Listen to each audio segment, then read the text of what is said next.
इसको हटाना पड़ेगा। निजी गाड़ियों पर टोल टैक्स समाप्त करना पड़ेगा, ये भी 24 तारीख को समाप्त हो जाएगा। पक्ष कहता है और उनके जो चहेते हैं वो कहते हैं कि सिर्फ महंगाई पे बात होती है, लेकिन जो मजदूर कुछ दिन पहले 100 रुपए की दिहाड़ी करता था आज उसे 500 मिल रहा है। प्रधानमंत्री से लेकर प्रधान तक जो चोर बैठे हैं ये दलाली का खाते हैं, लोगों के किसानों का कमाई खा के जीने वाले। 500 रुपया में उनकी आंख गड़ रही है कि मजदूर 500 रुपया में, उस बेहुदे से पूछिए ना, उस इडियट से कि 500 रुपया में क्या करेगा रे तू इडियट, तू बता 500 में क्या करेगा, तू बता ना 500 में क्या करेगा इडियट कहीं के। उस 500 जो मजदूर पाता है उसके 2 ही बच्चे हों, मान लिए कि तुम नमस्कार, मैं इस वक्त गोरखपुर में मौजूद हूँ। आते हैं डॉक्टर संपूर्णानंद मल। एक एक इनके अल्फाज मौजूदा सरकार से सवाल करते हैं। इनके एक एक अल्फाज अगर यूँ कहा जाए कि देश की 80% आबादी को जगाने का काम करते हैं, लेकिन फिर भी पता ना क्या वजह है कि लोग इनकी बातों को समझ नहीं पा रहे हैं। तो इन सब तमाम मुद्दों पर बातचीत करेंगे और समझेंगे कि आखिर इसके पीछे की लॉजिक क्या है। सबसे पहले बहुत बहुत स्वागत है आपका। वेलकम। आप कहते हैं कि देश की 80% आबादी हमारी बातों को समझ नहीं पा रही है और देश बिल्कुल एक गर के रास्ते पे जा रहा है। तो इसके पीछे क्या आपके विचार हैं, क्या लॉजिक है, क्या समझाना चाहते हैं? मैं सत्ता से कोई सवाल नहीं करना चाहता हूं। मैं सत्ता से जीवन, मानवता और संविधान की रक्षा की बात बराबर करता हूं। सत्ता लगातार इसको तोड़ रही है, हनन कर रही है, हमारा जीवन हमसे छीन रही है, मानवता का पतन कर रही है, जमीन पर ऐसे पैर के नीचे दबा के आगे बढ़ रही है और संविधान की धज्जियां उड़ा दी है। तो मैं किसी सत्ता का विरोध और यहाँ ऑनरेबल जोगी जी का विरोध और किसी का विरोध नहीं करता हूं, लेकिन मनुष्यता मारी जाएगी तो उसका तो मैं सख्त विरोध करता हूं, करूंगा। सर कहाँ लगता है कि आप मनुष्यता मारी जाती नहीं देख रहे हैं? समझाइए ना। अगर लोगों को पता चलता है कि मारे जाते हैं तो फिर तो एक विरोध होता है ना सत्ता पक्ष का, और इस तरह की बातें होती है तो जहां देखो तहां सिर्फ विरोध होते हैं, लेकिन सरकार अपनी खुद बना लेती है। आपको उसको पता है कि ये देश, यहाँ का जुआ म्यूट हो चुका है। म्यूट का हम हिंदी नहीं बताएंगे, जो लोग डिक्शनरी में देखेंगे शांत हो चुका है। जुआ म्यूट हो चुका है। शांत से भी गंभीर शब्द होता है म्यूट होना। म्यूट है, गरीबी में डूब चुका है ये मुल्क, ठीक है ना। मुट्ठी भर लोगों के पास सारे संसाधन और संपत्ति इकट्ठा हो गए हैं। एक व्यक्ति के पास 12 लाख करोड़ है। तीसरा क्या हुआ है, महंगाई की आग में यह मुल्क जल रहा है। चौथा बिंदु क्या है, चावल, आटा, दाल, तेल, चीनी और जो है दवा, इस पर टैक्स कोई मनुष्य की जाति नहीं लगा सकती। जो अनाज खाती हो, जो दवा खा के इलाज कराती हो, कोई इंसान नहीं लगा सकता। भारत में 2022 अगस्त में वर्तमान सरकार ने लगा दिया, हमारे पेट की अतड़ी टैक्स लगा के खींच लिया। चौथा, आइए उसके आगे बढ़ते हैं। रोड पर टोल टैक्स, निजी गाड़ियों पर टोल टैक्स लगाया गया है। जब निजी गाड़ियों पर टोल टैक्स लगा देंगे तो हमारे आने जाने का, जो कहीं भी आने जाने की आजादी है, आर्टिकल 19D, उसकी हत्या कर देंगे। हत्या कर दिया है। और ये टोल टैक्स नहीं देंगे। President, honourable president, honourable PM, honourable member of parliament, legislative assemblies members और 3 दर्जन वीआईपी टोल टैक्स नहीं देंगे। हमारी गाड़ी पर टोल टैक्स लगेगा। राइट टू इक्विलिटी कहां जाएगा, किसके घर चला गया? 14 से 18 कहां चला गया? ये वायोलेशन। चौथे पर, छठे पर आइए कि इस देश में 80 करोड़ लोग 5 किलो अनाज खैरात पर सरकार के अपना जीवन खोज रहे हैं। ऐसे समझ गए ना? खुश हैं सर। सुनिए अभी बता रहे हैं। आप इसलिए खुश हैं कि कोट पैंट पहन के और एक ये लगा के और हम बयान दे रहे हैं, इसलिए कि हमारा पेट भर रहा है तब ये जुबान निकल रही है। जाइए सड़क पर मजदूर से पूछाइए, जाइए, चलिए ना मेरे साथ, देखिए गोरखपुर में कितने हजार नहीं लाख की आबादी, 14 लाख में लाख की आबादी दिखाऊं जो पेरीफरी में गंदे स्थानों में है, जिनके यहाँ भोजन नहीं है। 400 यही आबादी सर उनको सत्ता पे बैठाई हुई है। यही आबादी नहीं बैठाई है यार, 10 सालों से ये धोखा दे के बैठाया गया। ये आबादी जब बैठाई होती तो आप जैसे चालबाज, मेरे जैसे चालबाज होशियार गिरा देते। उसका धोखा, misuse of machinery, misuse of media, EVM पे आएंगे, ईवीएम की बात ही नहीं करता, मिसयूज ऑफ मशीनरी। धोखा कहां से सर हो रहा है? मिसयूज ऑफ मशीनरी उनको ये पहुंचा दिया गया है, उन सभी बहरे और अनसुने लोगों को जो खेतों में काम करते मर जाते हैं, उनको 500 रुपए, उनको 1000 रुपए का उनके जेब में वो जीविका की वेंटिलेटर पर लो जीते रहो। 5 किलो अनाज का ये वोट का उसको कार्ड दे दिया गया कि लो ये तुम्हारे लिए है। वो समझ गया कि बस तो यही है, यह वोट उसको वहां भेजा हुआ है, मुझे पूरा कर लेने दीजिए बात, तब आगे करिए। 80 करोड़ लोग ऐसे हैं इस तरीके से जी रहे हैं। आपने जीएसटी टोल टैक्स लगाया और 22 करोड़ ऐसे कुपोषित हैं जिनकी तरकारी तेल में नहीं बनती है, समझ गए ना, उनकी तरकारी पानी में बनती है। और उन कुपोषितों में 22 करोड़ में से 60% बच्चे हैं, ठीक है, भारत के भविष्य हैं। वो उनकी तरकारी पानी में बनती है, रोटी नमक पानी खाते हैं। नीचे आइए, ये शिक्षा, चिकित्सा और जनसंचार, संचार जो है 95% लोग पैसेंजर और मेल गाड़ियों में चलते थे, उसको बंद करके आपने एक वंदे भारत दिया है। 75 वंदे भारत चलाना अभी पूरा नहीं हुआ। 75 वंदे भारत, 10,000 गाड़ियों की जगह 75 वंदे भारत चला के आप वर्ल्ड क्लास सुविधा देके मुट्ठी भर 1% से भी कम लोग उसमें यात्रा करेंगे। एक्सप्रेसवे अपने दरवाजे देने की व्यवस्था की है आपने। Airport, international airport, 360 international airport का कंसेप्ट इन्होंने बना के रखा कि हम पूरे देश में लगाएंगे। और यार जो है यहाँ पैसेंजर गाड़ियां मार दिया, 5 गुना किराया बढ़ा दिया। ये सरकार को कह दें कि अभी 2 दिन पहले 3 दिन पहले सर्कुलर आया है कि अब 10 ही रुपए में 50 किलोमीटर तक की यात्रा होगी। चुनाव से आया हो चाहे मेरी मांग से आया हो, मैंने यहाँ जीएम के यहाँ धरना देके और चेयरमैन को ये लेटर भेजा था, वो आ गया है लेटर कि अब 200 किलोमीटर आप 90 रुपया में यात्रा कर लेंगे। आप कह रहे हैं कि जुर्म नहीं है। अरे जुर्म ही तो है, जीवन हमारा खत्म कर लिया आपने, हमको लूट लिया आपने। हमारे पास एक पैसे नहीं, 102 करोड़ लोगों के बच्चे शिक्षा का महत्वपूर्ण केंद्र जानते ही नहीं, अच्छे जगह पर शिक्षा ही नहीं ले पाते, दवा के बिना मर जाते हैं।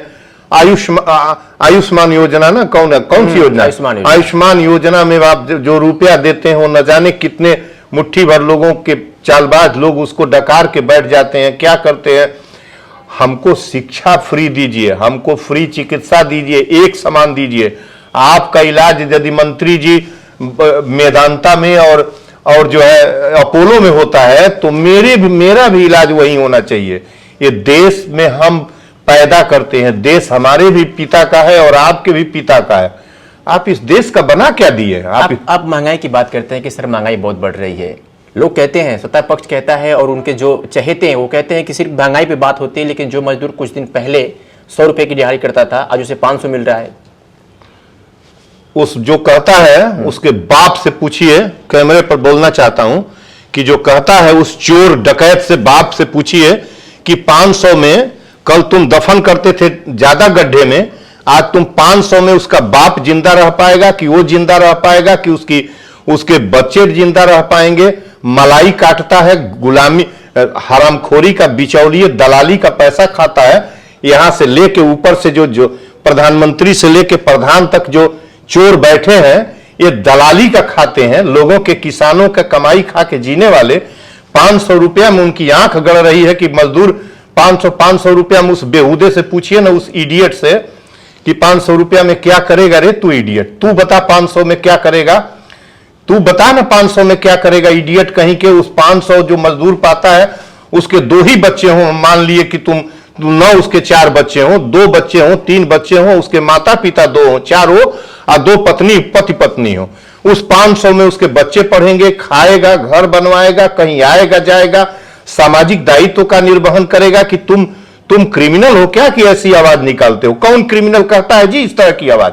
ऐसे सवाल हमसे न करिए। तमाम सोशल मीडिया इन चोरों का नहीं, ये चोरों का सवाल ऐसा नहीं है, कहने दीजिए। यही सर प्रॉब्लम है, जब कोई प्रॉब्लम नहीं है। सवाल जब मीडिया करती है, नहीं मीडिया सवाल नहीं कर रही है। इस तरह की बात ऐसे सवाल ले तो बेत लेके जाइए मीडिया के साथ। हमारे सामने ये कौन सवाल, ये कौन कहता है कि 500 रुपया वो पा रहा है, अब उसका काम आपको चल सर नहीं जाएगा? लगता है सर कि जो 500 रुपए में काम चल जाएगा इस नहीं ठीक है व्यक्ति सर, का? लेकिन पहले से मजदूरी में कुछ तो वृद्धि हुई ना सर। मजदूरी में वृद्धि हो गई। आपको पता है महंगाई की स्थिति क्या हो गई है, मजदूरी में वृद्धि की बात कर रहे इसका हैं। जिम्मेदार कौन है सर? इसका सबसे ये बड़ा जिम्मेदार कौन लुटेरे, है? इसके जिम्मेदार ये कौन लुटेरे लुटेरे हैं। सर? कौन लुटेरे? प्राइम मिनिस्टर से लेके प्रधान तक। अब बोलिए, आगे बोलिए। पिछले 10 साल से सर ये लोग इसी पे राज कर रहे हैं, आप उनको लुटेरा बना रहे हैं। 10 साल से तमाम नहीं, लोग- 76 साल कहा करिए। मैं आज नहीं लुटेरा नहीं कर रहा। मैं मोदी सरकार की बात कर रहा नहीं, हूं। मोदी सरकार की क्यों बात करेंगे? ये लूट केवल मोदी सरकार के समय रफ्तार बढ़ गई है। ये लूट पहले से आ रहा, पहले से सीधे खजाने लूट। कैसे बदलेगा? क्या लगता है कि बदलाव होगा? लोग चाहेंगे, आप चाहेंगे, सड़क पर उतरेंगे, संवाद करेंगे। अभी सामने आपने मशीनरी की बात की सर, तो कैसे कैसे लोग करेंगे? आपने अभी ने कहा कि मशीनरी की वजह से लोग जीत जा रहे हैं, सत्ता में आ जा रहे हैं, तो कैसे संभव है कि नहीं आंदोलन करके हम लोग सामने आकर के इस तरह की आवाज उठा करके हम लोग जीत जाएंगे सर? जब वोट, समझाइए सर। जब वोट देना रह रहा है तब वहां जाति, रिलीजन, मंदिर, तब तो कहा है कि मंदिर हम आपको दे दिए, प्राण भी डाल दिए राम जी का, रामराज भी लगा दिए, एक्सप्रेसवे दे दिए, देखिए जहाज उड़ रही है, वंदे भारत दे दिए जिसमें आपकी पीढ़ियां आने वाली 150 साल तक आपके लोग नहीं चढ़ पाएंगे, तो भी लोग दूर से कह रहे हैं अरे वंदे भारत वो जा रही है। तो दे के जब वोट देने वालों को सोचना है कि हमारा बच्चा तो विद्या नहीं पा रहा, हम तो दवा ही नहीं पा रहे हैं, किस फटे हाल में यहाँ 102 करोड़, कम से कम 102 करोड़ जो ये आंकड़ा दे रहे हैं, 80 करोड़ और 22 करोड़ कुपोषितों का, किस फटे हाल में नजर के सामने ये जीवन जी रहे हैं, और उसके बाद भी सपना दिखा के यदि वोट हम दे रहे हैं या वो ले रहे हैं, तो ये हमारा दुर्भाग्य है, इस मुल्क का दुर्भाग्य, हमारे देश की। और कोई जादू की छड़ी मेरे पास नहीं है कि उनको बताऊं कि सर यही डाल दीजिए। बिल्कुल सर, हमारे देश की युवा, जिन कहा जाता है कि हमारे देश के भविष्य होते हैं, जय श्री राम के नारों से पूरा देश गुंजयमान हो रहा है, और सर वो बोलबम जाते हैं, बाबा धाम जाते हैं तो फूलों की वर्षा होती है, वो खुश है सर, तो प्रॉब्लम कहां से आ रही है? वही खुश हो जाएंगे तो हो गया खुश। तो सर ये कैसे बदलेगा सर? क्यों नहीं समझ रहे युवा? क्या आप समझा सकते हैं? आपने तो बहुत बड़ा सर एक बीड़ा उठाया हुआ है, आप कह रहे हैं कि बहुत जल्दी समय बदलाव होगा। मैं बोला हूं, हाँ, चालू में ही बोला हूं कि बेरोजगार, भारत का बेरोजगार जुआ म्यूट हो चुका है। इन शब्दों पर जब और आगे आप जैसी मीडिया जो सच में ले जाती है, तो आप जब कहेंगे इस बात को कि एक जो है बाल वाला वहां बैठा था, चाहे जिस शब्दावली में कहेंगे कि वो म्यूट कहता है जुआओं को, तो जुआ सोचेगा कि म्यूट शब्द क्या है। जब डिक्शनरी खोलेगा तब उसको सोचेगा कि म्यूट हो गया है, म्यूट। और जुआ को जगाने की जरूरत मुझे तो नहीं लगता, हमारे पास कोई ऐसा हथियार नहीं लगता है कि युवा म्यूट हो गया सर। युवा तो अपने मन पसंदीदा नेता चुनता है, लेकिन यही नेता समय पाते ही परिवर्तित हो जाते हैं, सत्ता पक्ष का हाथ थाम लेते हैं, तो सर जाए कहां? आप अभी इतिहास गवाह है, अभी आपने देखा हुआ है कि जैसे हमने किसी सत्ता पार्टी समाजवादी पार्टी के नेता को हमने चुना कि चलिए हमारे लिए आवाज उठाएगा, ये लोग चले जा रहे हैं सर वहां पे, तो क्या लगता है कि सिर्फ युवा ही इसमें कमजोर है, युवा ही पीछे है, मजबूर है? मैंने किसी पार्टी का नाम नहीं लिया सर। पार्टी के सवाल पे सर क्यों? क्योंकि पूरे पार्टी के नेता ही देश का सिस्टम चलाते हैं सर, आप ये भी जानते हैं। सिस्टम नहीं चलाते हैं, देश को लूटते हैं और लूटते आ रहे हैं 76 साल से। सर पार्टी की बात क्यों नहीं करते हैं सर आप? क्यों मैं पार्टी की बात करूं? हमने चुना कि चलिए, मैंने आपको चुना कि चलिए हमारे लिए बेहतर काम करेंगे, और आप कल वसीम सर का हाथ थाम लिए, तो ये मुझे बार बार आप क्यों उन जगह पर ले जाके गिराने की कोशिश कर रहे हैं? क्योंकि सर आप एक बहुत बड़ा मामला उठाया हुआ है सर, एक आप मतलब एक लोगों के चहेते हैं, और पूरा करूंगा ना। आपको लग रहा है ना, अभी तो बैठा हूं, अभी तो बात कर रहा हूं। क्या लगता है कि शिक्षा एक समान हो जाएगी सर? जी, शिक्षा एक क्या लगता है कि सर ये आटा गेहूं दाल ये तो नहीं होगा? ये तो क्या लगता है सर कि टोल टैक्स इतना जल्दी से बंद हो जाएगा सर? ये देखिए, ये टोल टैक्स बंद नहीं, ये देखिए आटा चावल गेहूं दाल 7 आइटम पर टोल टैक्स, जीएसटी 23 मार्च जानते हैं ना, 23 मार्च के पहले इनको समाप्त करना पड़ेगा। ठीक है ना? आप जो कह रहे हैं कि कैसे चेंज होगा, हुकूमत इनकी गिर जाएगी, बंद हो जाएंगे, एक वोट नहीं पाएंगे यदि इसको हटाया नहीं तो। इसी को बताना है पेट जरे लोगों से कि देख तुम्हारे पेट की अतड़ी निकाल रहे हैं सब। ये 1.5 साल 2 साल से लगा हुआ है, ये लगा है 1.5 साल से। ये अगस्त 24 में लगाया गया है, अगस्त 24, अगस्त 22 में चंडीगढ़ की। इसको हटाना पड़ेगा। निजी गाड़ियों पर टोल टैक्स समाप्त करना पड़ेगा, ये भी 24 तारीख को समाप्त हो जाएगा, 24 को समाप्त हो जाएगा। और नहीं समाप्त होगा तो बाया इन्फ्रो समझ रहे हैं? नहीं समझ रहे हैं? दोनों तरफ बाय एंड प्रो दोनों तरफ से, ठीक है ना। प्रत्येक टोल पर दोनों तरफ किनारे एक एक टोल लेन फ्री कर दी जाएगी उनके लिए जिनके जेब में पैसा नहीं है, ताकि पैसे के अभाव में वो अपने मौलिक अधिकार से वंचित न रह जाएं। नेताओं के सर टोल टैक्स फ्री होते हैं सर, वो तो मैं कह रहा हूं उन्हीं की बात तो मैंने तो कहा है कि ये जो है कहां जाएगा राइट टू इक्विलिटी। पेंशन मिलता है, सरकार पेंशन खत्म कर रही है, आप कह रहे हैं कि सब कुछ ठीक, मतलब हम इसको कर लेंगे, क्या आपको लगता है? मैं अभी क्या बात कर रहा हूं सर, जो मैं दो बातें करने की बात कर रहा हूं। आपने जवाब नहीं दिया सर। मैं ये कह रहा हूं कि आप कह रहे हैं कि युवा मूर्ख हो चुका है, युवा तो अपने मन पसंद का नेता चुनता है, लेकिन ये नेता वक्त पाते ही बदल जाते हैं सर, ये कैसे खत्म होगा? क्या क्या उम्मीदें हैं सर ये ऐसे नेताओं से? ऐसे नेताओं को बदलना पड़ेगा, ऐसे चरित्रहीन नेताओं को, ऐसे नेताओं को जो इस तरह का अनुशासन लेके जा रहे हैं, इनको हटाना पड़ेगा। मैं कह रहा हूं कि अभी पार्टी की बात छोड़िए, ये पार्टी, कोई पार्टी ऐसी नहीं है जो इनको चयन कर दीजिए तो ये महंगाई खत्म कर देगा, ये जुआ की बेरोजगारी खत्म कर देगा। ये कहने का आपके ऊपर अभी भी कोई बड़ा आधार नहीं है कि ये आप दावे के साथ कर सकें।